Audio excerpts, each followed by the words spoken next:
Ito na nga ang full video ng pa-challenge natin sa Jones Isabela.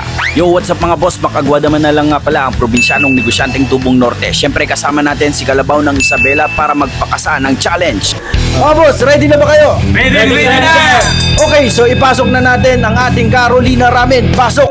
At sa mga sandaling ito mga boss ay ibinigay na namin sa kanila ang kanilang ramen na syempre may pangmalakasan na Carolina Reaper. At tignan nyo mga boss kung paano nila sinibak yung ating ramen mga boss.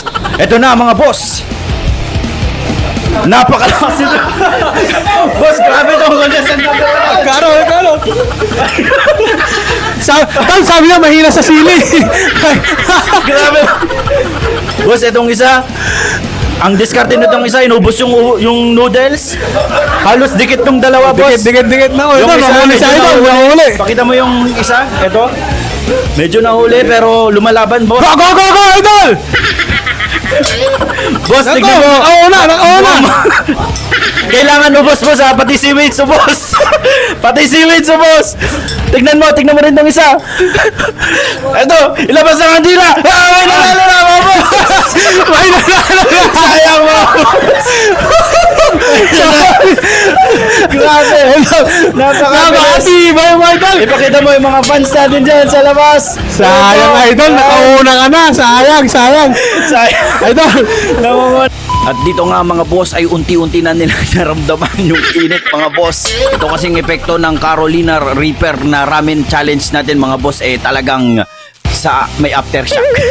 Talagang ang simot na simot lalo na yung nasa gitna mga boss na si Boss Miko. Talaga namang inubos yung ramen natin. At napakainit nga sa katawan habang itong isa mga boss ay napaka-chill lang. Habang si Boss Miko ay talaga namang namimilipit sa sakit. Sa init nga mga boss ay in-electric panan na rin natin. Ito binigay ni Kalabaw ng Isabela. At binigyan na rin natin ng gatas mga boss. Ikaw lang, inhale. Inhale ka lang. Sige, inhale ka. Inhale ka. Sige lang. Inhale ka. Bigyan mo kasi.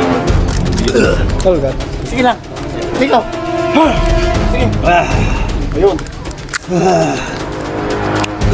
Sige lang. Experience ko yan dati mga idol. Sobrang napakainit talaga sa chat. Bigyan mo pa kasi. Aray ko, ang ano yung ulo ko. Naninikip ulo ko.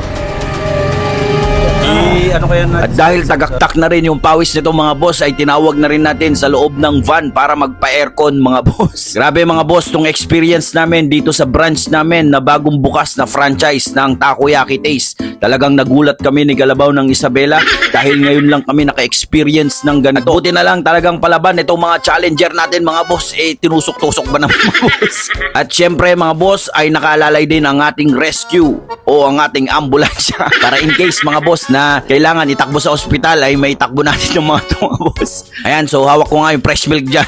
Ginawa kong mic, so binigay ko muna kay Kalabaw. Ayan, nakakangiti na ang ating mga challenger pagkatapos ng mga ilang segundo. Dahil nga napakahirap ng naging challenge natin dito sa mga challenger natin sa Jones Isabela ay binigyan na natin ito ng mga consolation. Ayan, so consolation boss. 1,000 pesos. Okay, asan yung isa? Yung challenger natin.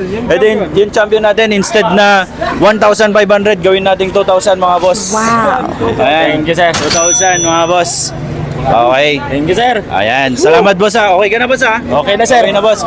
Boss, yung challenger natin, ayan, bigyan na rin natin ng consolation to mga boss. At itong isang customer nga natin na mag-aanli takoyaki lang ay nakasilat pa ng 1,000.